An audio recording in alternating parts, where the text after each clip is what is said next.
Olá pessoal, sejam muito bem-vindos ao Geopolítica com Paulo Filho. Hoje é dia 8 de março de 2022 e nós vamos tratar, como não poderia deixar de ser, dessa crise na Ucrânia, da invasão russa à Ucrânia. E o nosso assunto hoje é um assunto muito específico e muito interessante, que é essa convocação feita pelos ucranianos de pessoas de todo o mundo para combaterem ao seu lado contra os russos. Nós estamos vendo notícias na internet, na televisão, de pessoas que estão se deslocando para lá, de várias nacionalidades, inclusive há notícias de brasileiros.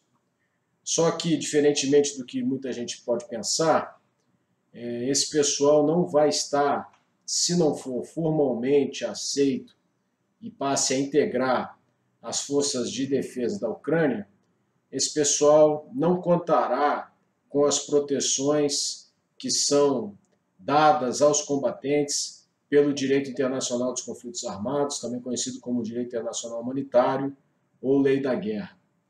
Isso porque eles podem ser ou não enquadrados na situação de mercenários. E essa situação não tem as mesmas prerrogativas que as leis internacionais dão aos combatentes envolvidos nas hostilidades. Mas para falar sobre isso com muito mais propriedade, eu convidei o coronel da reserva, Carlos Frederico Sinelli, uma autoridade no assunto, talvez a maior autoridade nesse assunto no Brasil, para ele falar especificamente sobre esse tema e fazer uma espécie de alerta para quem estiver pensando em fazer isso, né? Se deslocar para a Ucrânia para participar do conflito. Então, com vocês, o coronel Sinelli. Bom, meu amigo Paulo Filho, mais uma vez, muito obrigado aí pela oportunidade de participar do seu blog. Nós estamos conversando hoje sobre, ainda no contexto, né, tão noticiado aí da guerra na Ucrânia, sobre a questão de mercenários, né?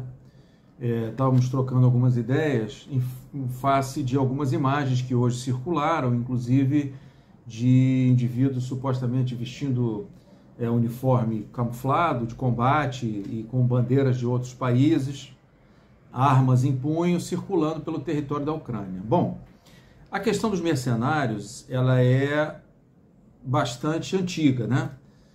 Sempre foi um problema para os estados modernos, depois da Paz de Westfália, em 1648, financiar guerras, né?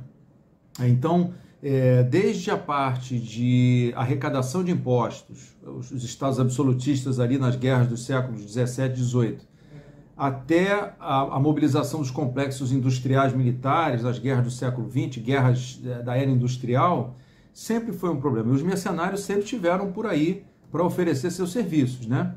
Ocorre que ao longo do tempo, com a maturidade das leis que regulam conflitos armados, né, o direito internacional humanitário, passou-se a ter, do ponto de vista, inclusive filosófico, num primeiro momento, a ideia de que a motivação do mercenário, em face de ser uma motivação pecuniária, ou seja, ele está atrás de recompensas materiais, ela não estaria à altura da nobreza do sacrifício que o indivíduo faz ao combater uma guerra em nome do seu Estado.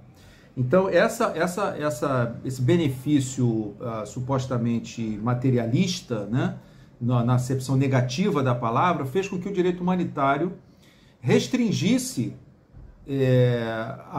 a proteção do ponto de vista de imunidade processual pelos seus atos em combate, não contemplando esses indivíduos, né?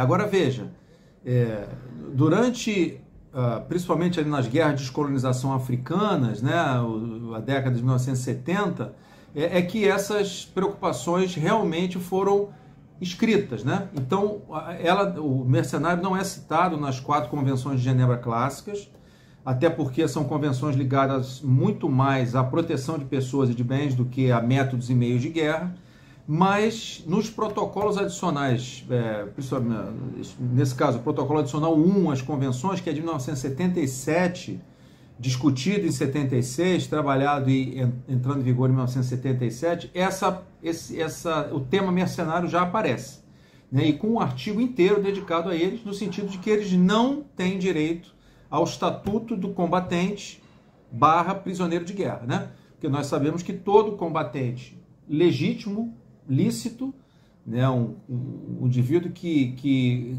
preenche os critérios para ser um combatente, uma vez capturado, caído em poder da parte adversa, ele tem direito ao estatuto do prisioneiro de guerra, que, dentre várias prerrogativas, assegura que ele, uma vez cessadas as hostilidades, vai ser repatriado sem demora, né? É o que a norma diz, ou seja, ele é imune à persecução penal pelos seus atos. O mercenário, caindo em poder da parte adversa, embora ele tenha direito ao tratamento de prisioneiro de guerra, ou seja, tratamento humano, integridade física, alimentação, água, visita do Comitê Internacional da Cruz Vermelha, ele não tem direito a essa imunidade. Ele vai ser julgado de acordo com as leis em vigor, que podem ser as leis do país ocupante, podem ser as leis estabelecidas naquele território. Isso vai variar de caso a caso, mas ele deverá ser enquadrado, né? Haverá o enquadramento jurídico dele a um tipo penal previsto, que pode ser, inclusive, de espionagem, ou de alta traição, ou de ameaça contra a integridade ou a soberania do Estado, né? Nós temos no nosso ordenamento jurídico interno alguns tipos penais que criminalizam isso, né? Esse tipo de atitude contra o Estado, e que dirá por parte de estrangeiro.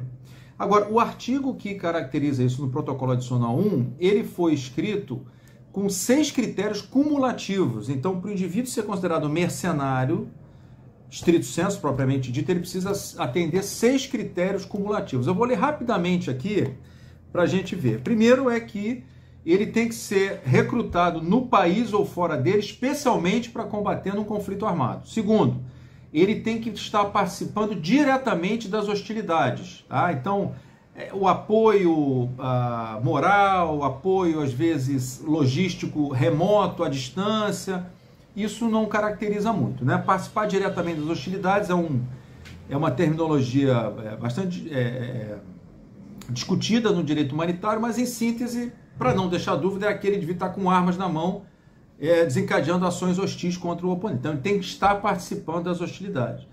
Ele toma parte nas hostilidades essencialmente com o objetivo de vantagem pessoal e, de fato, tenha recebido a promessa efetiva de uma das partes no conflito, ou no nome dessa parte, de uma remuneração material claramente superior à prometida ou paga aos combatentes. Então, assim, ele tem que ter sido prometido a ele alguma recompensa material que seja superior à média do soldo, digamos, do exército daquele país, né?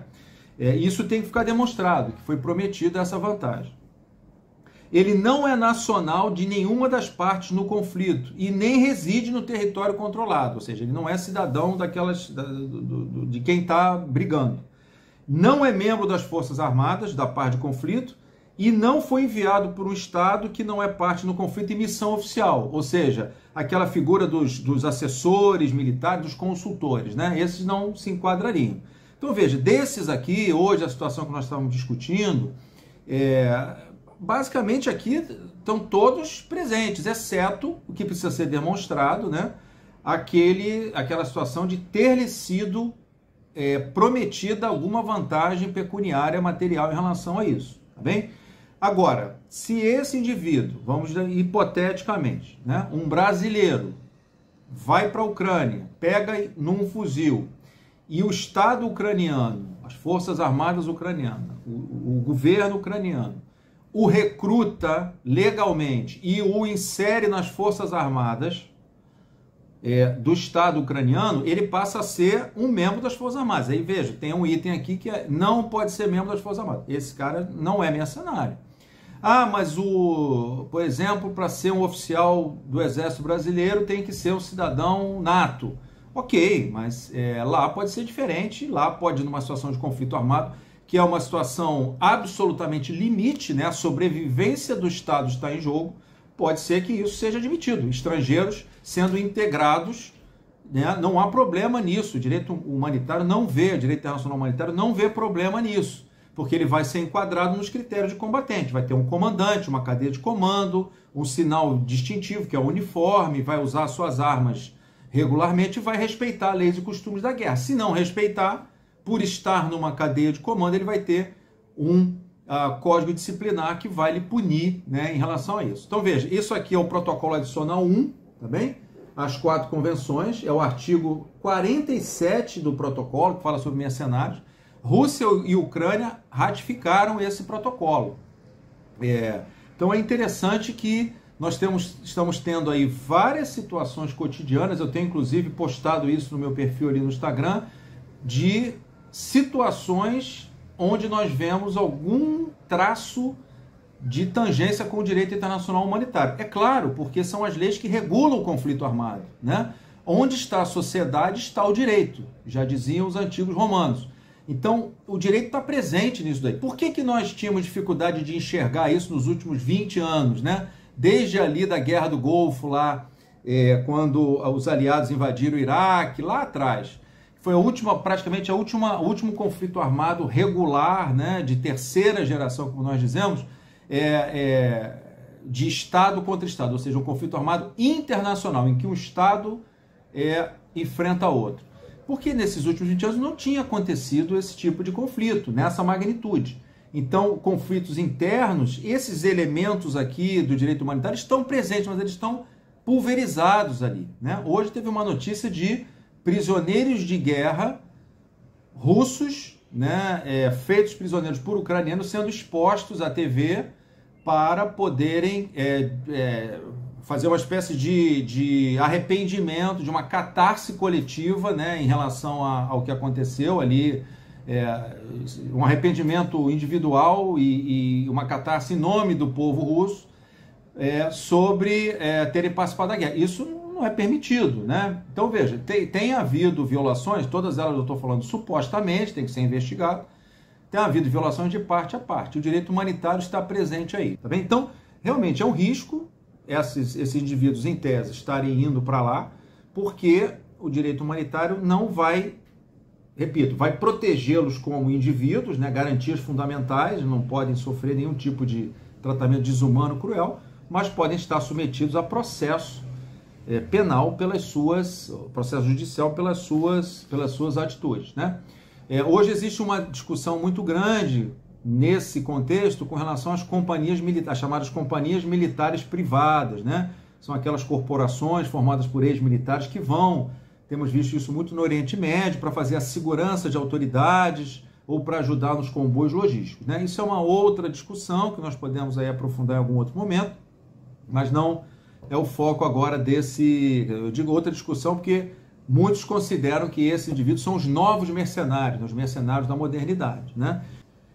E para finalizar, Paulo, eu acabei não falando, né? Só disse por que o direito humanitário passou a não dar essa reconhecimento do estatuto, mas à medida que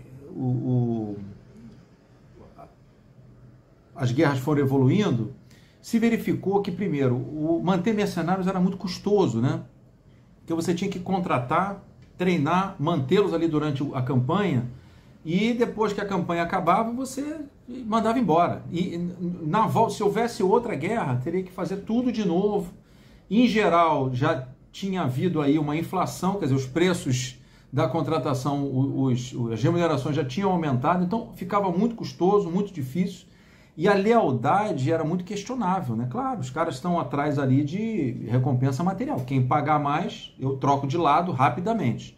Então, por essas razões, foram sendo criados os exércitos nacionais, os exércitos permanentes, né? A soldo, né? Daí a palavra soldado. Então, soldado é aquele que tem uma remuneração fixa. O exército é uma força leal, regular, permanente, que vai servir ao Estado. O próprio Maquiavel condenava muito, né? Ele chamava os chamados condottieri, né? Que são os condutores, aqueles que recrutavam nas cidades-estados italianas, né? Antes da unificação, para lutar entre as cidades, né, entre os baronatos ali. Então ele sempre criticou muito isso como sendo algo deletério, né, para o Estado. Então, meu amigo, é isso. Eu espero ter contribuído aí, né, e permaneço à disposição para qualquer outra contribuição aí nesses assuntos ligados aí ao conflito, que, né, como nós sabemos, é uma circunstância muito trágica para a humanidade, mas que está se desenrolando e é preciso extrair conclusões e fazer análises balizadas, né, por princípios, inclusive do direito internacional humanitário. Tá bem? Muito obrigado, um grande abraço. Bem, então como vocês viram com as palavras do Cinelli, essa situação de você ser estrangeiro e se dirigir a outro país para combater, ela não é assim tão simples.